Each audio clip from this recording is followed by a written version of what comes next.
आइए जानते हैं कि उन्होंने ऐसा क्यों कहा।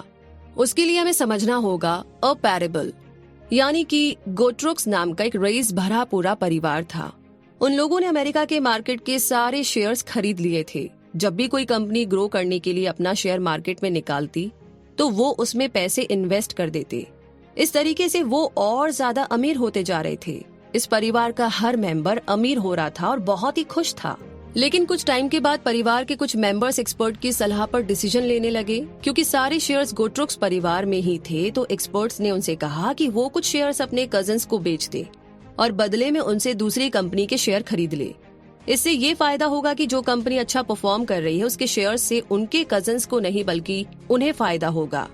उन लोगों ने बिल्कुल वैसा ही किया, लेकिन रिटर्न बढ़ने के बजाय कम होने लगे। अब आप पूछेंगे कि ऐसा क्यों हुआ? क्योंकि ये एक्सपर्ट्स जो एडवाइस देते थे उसके लिए कमीशन चार्ज करते थे। थोड़ा टाइम बीतने के बाद गोट्रोक्स परिवार को लगा कि भाई उनका ये प्लान तो काम ही नहीं कर रहा है। इसीलिए उन्होंने सोचा कि उन्हें और भी ज्यादा एक्सपर्ट लोगों की जरूरत है जिन्हें और भी ज्यादा नॉलेज हो और जो बेहतर तरीके से उनके शेयर्स को मैनेज कर सके। अब वो और भी ज्यादा मैनेजर्स को हायर करने लगे। अभी उन्हें इन मैनेजर्स को भी फीस देनी पड़ती थी। इसके साथ साथ जब भी शेयर्स खरीदा या बेचा जाता है तो उसके लिए भी उन्हें कमीशन देना पड़ता था। इन मैनेजर्स ने अपनी कमाई को बढ़ाने के लिए जरूरत ना होने के बावजूद भी शेयर्स खरीदना और बेचना शुरू कर दिया। इन सब की वजह से गोट्रोक्स परिवार को अपनी इन्वेस्टमेंट पर कम रिटर्न मिलने लगा। यहाँ तक कि कई बार तो उन्हें भारी नुकसान भी हुआ। तब उन्हें एहसास हुआ कि उन सारे एक्सपर्ट्स और मैनेजर्स की सलाह एकदम बेकार थी और उन्हें पहले की तरह अमेरिका की कंपनी में इन्वेस्ट करना जारी रखना चाहिए ताकि जब जब किसी कंपनी को फायदा हो तब उन्हें भी उसका फायदा मिल सके। जॉन का भी यही मानना है कि अगर एक आदमी इधर उधर के बजाय अपने देश के इंडेक्स फंड में पैसा लगाए, यानी अपने देश की टॉप कंपनीज में पैसा लगाए और उसे लंबे समय तक होल्ड करके रखे तो उसे ज्यादा फायदा होगा। तो पैरेबल को समझने के बाद अब समझते हैं मार्केट के बिहेवियर को। हम सब जानते हैं कि किसी भी कंपनी के शेयर की वैल्यू कभी भी बढ़ जाती है तो कभी भी कम हो जाती है। क्या आपके मन में सवाल नहीं आता है कि ऐसा क्यों होता है? तो जॉन का कहना है कि ऐसा दो कारणों से होता है। पहला तो ये है कि उस कंपनी की अर्निंग, यानी कि कंपनी असल में कितना प्रॉफिट कमा रही है। अगर अर्निंग बढ़ेगी तो शेयर का दाम भी बढ़ना चाहिए और अगर अर्निंग कम होगी तो शेयर का दाम भी गिरना चाहिए। और देखा जाए तो एक शेयर के दाम पर सिर्फ इसका ही असर पड़ना चाहिए, लेकिन असल जिंदगी में ऐसा नहीं होता। शेयर के दाम पर अलग अलग चीजों का काफी असर पड़ता है। लोगों की इमोशन यानी भावनाओं का भी इस पर असर होता है।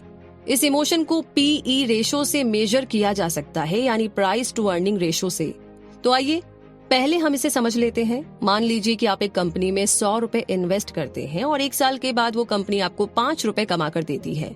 तो इस कंपनी का पीई रेशो हुआ प्राइस डिवाइडेड बाय अर्निंग, यानी कि PE ratio 100 divided 5 is equal to 20, यानी कि 20 रुपए। तो पीई रेशो 20 का मतलब हुआ कि लोग 1 साल में 1 रुपए कमाने के लिए उस कंपनी में 20 रुपए लगाने को तैयार है। अगर इसी कंपनी का पीई 50 हो जाए, 50 हो जाए, तो इसका मतलब है कि लोगों को भरोसा है कि कंपनी अच्छा परफॉर्म करेगी और 1 साल में 1 रुपया कमाने के लिए वो इसमें 50 रुपए इन्वेस्ट करने को तैयार है। इसी तरह अगर इसका पीई कम हो जाता है, यानी लोगों को कंपनी से ज्यादा उम्मीद नहीं है, तो वो इसमें कम पैसा लगाना चाहेंगे। इस तरह पीई रेशो का भी शेयर के दाम पर बहुत असर होता है। तो हमने देखा कि शेयर के दाम 2 वजह से कम या ज्यादा हो सकते हैं, कंपनी की अर्निंग से और लोगों के इमोशन से। तो जब कंपनी कोई प्रोडक्ट या सर्विस ऑफर करके प्रॉफिट कमाती है तो उसका असर शेयर के दाम पर होता है, और जब लोगों की उम्मीद कंपनी के प्रति बढ़ती जाती है या कम होती है तो इसका भी असर होता है, जिसे हमने पीई रेशो के जरिए समझा। लेकिन लॉन्ग रन में पीई से ज्यादा फर्क नहीं पड़ता, क्योंकि कंपनी की असली वैल्यू उसके अर्निंग पावर से डिसाइड होती है और शेयर का फाइनल प्राइस लंबे समय में कंपनी की अर्निंग पावर को दिखाता है।